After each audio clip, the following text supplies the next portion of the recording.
வணக்கம். இன்னைக்கு நம்ம பார்க்க போறது பக்தி, புத்திசாலித்தனம், அசைக்க முடியாத அன்பு, இது எல்லாத்தையும் ஒன்னா கொண்டாடுற ஒரு அற்புதமான பண்டிகைய பத்தி தான். அதுதாங்க காரடையான் நோன்பு.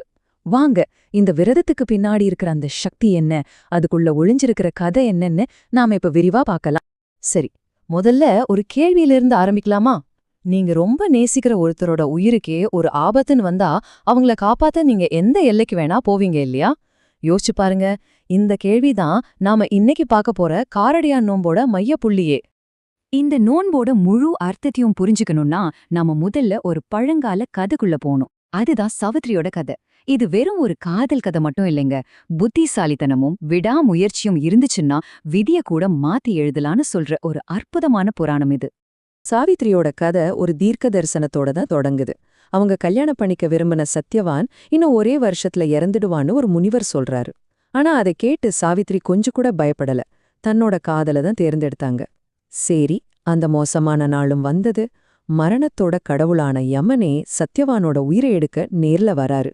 ஆனா சாவித்ரி தன்னோட கணவரை விட்டு கொடுக்கவே இல்ல. யமன் பின்னாலேயே போக ஆரம்பிச்சிட்டாங்க. இங்கதான் கதையில ஒரு பெரிய திருப்புமுனை. ஒரு பக்கம் யமன் அவரோட கடமைய செய்யணும், விதிப்படி சத்யவானோட உயிரை எடுத்தாகணும். இன்னொரு பக்கம் சாவித்ரி, அவங்க பலத்தை நம்பல, தன்னோட புத்தியையும் பக்தியும் தான் ஆயுதமா எடுத்தாங்க. இப்ப சொல்லுங்க, இந்த ரெண்டுல எது ஜெயிக்க போகுது? சாவித்ரி எப்படி ஜெயிச்சாங்கன்னு தெரியுமா?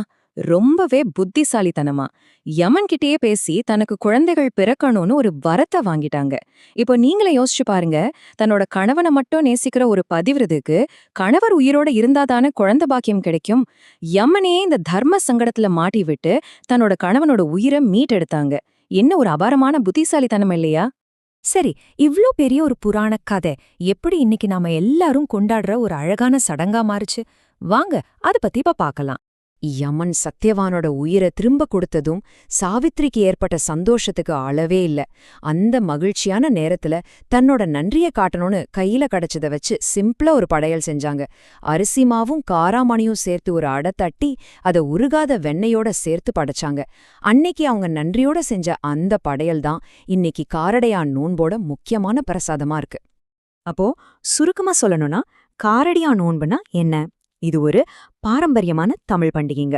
கல்யாணம் ஆன பெண்கள் தன்னோட கணவரோட நீண்ட ஆயுளுக்காகவும் ஆரோக்கியத்துக்காகவும் விரதம் இருப்பாங்க.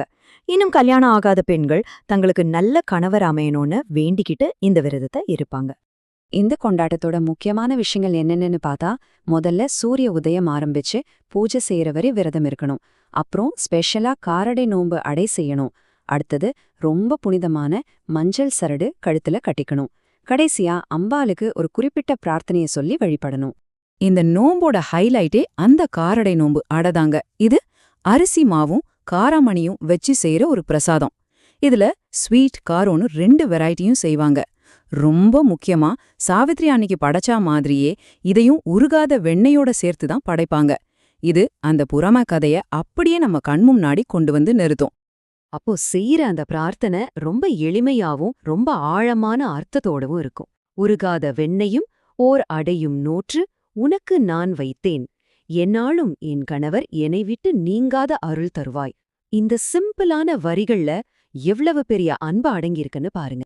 இது வெறும் சடங்குகள் மட்டும் இல்லைங்க.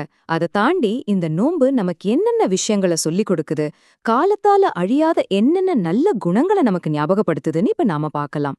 பாருங்க, இந்த நோன்பு வெறும் நம்பிக்கைய மட்டும் கொண்டாடல. இது பக்தியோட வலிமைய, புத்திசாலித்தனத்தோட சக்திய, அப்புறம் அசைக்க முடியாத அன்ப, இந்த 3ஐயும் கொண்டாடுது.